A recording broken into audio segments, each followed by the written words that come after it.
नमस्कार. माझे बरेच शेतकरी मित्रमंडळी आहेत. त्यांना थोडं एच-एस कोडबद्दल कन्फ्युजन होतं. त्याच्यासाठी हा खास व्हिडिओ बनवत आहे. तर एच-एस कोड म्हणजे काय? इम्पोर्ट एक्सपोर्ट करत असताना एक युनिक इंटरनॅशनल कोड दिला जातो प्रत्येक प्रोडक्टला. त्याला म्हणतात एच-एस कोड. एच-एस कोड म्हणजे हार्मोनाइज्ड सिस्टम कोड. आता का बरं असा नंबर दिला असेल?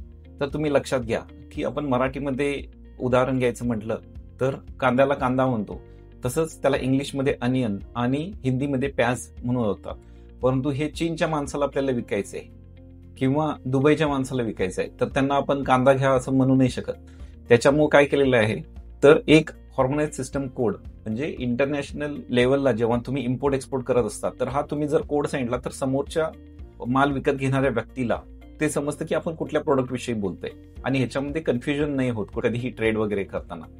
आणि एच-एस कोड हा आपल्या कस्टम्स अधिकाऱ्यांना देखील उपयुक्त असतो. जेणेकरून काय होतं की जेव्हा पण आपण इम्पोर्ट किंवा एक्सपोर्ट करतो तर त्या बॉक्सवर लिहिलेलं असतं की काय एच-एस कोड आहे त्याचा. त्याच्यावरून त्यांच्या लक्षात येतं की ह्याच्या आतमध्ये काय प्रोडक्ट आहे. त्याप्रमाणेच गव्हर्नमेंट असतील किंवा बायर आणि सेलर असेल, जे व्यापारी विकणार आहेत आणि सेलर जो खरेदी करणार आहे, त्यांना पण हा एच-एस कोड समजणं तितकंच महत्वाचं असतं. मी आशा बाळगतो की तुम्हाला एच-एस कोड म्हणजे हार्मोनाइज्ड सिस्टम कोड हा काय आहे या छोट्याशा व्हिडिओमधून समजला असेल. धन्यवाद. जय हिंद, जय महाराष्ट्र, जय जवान, जय किसान.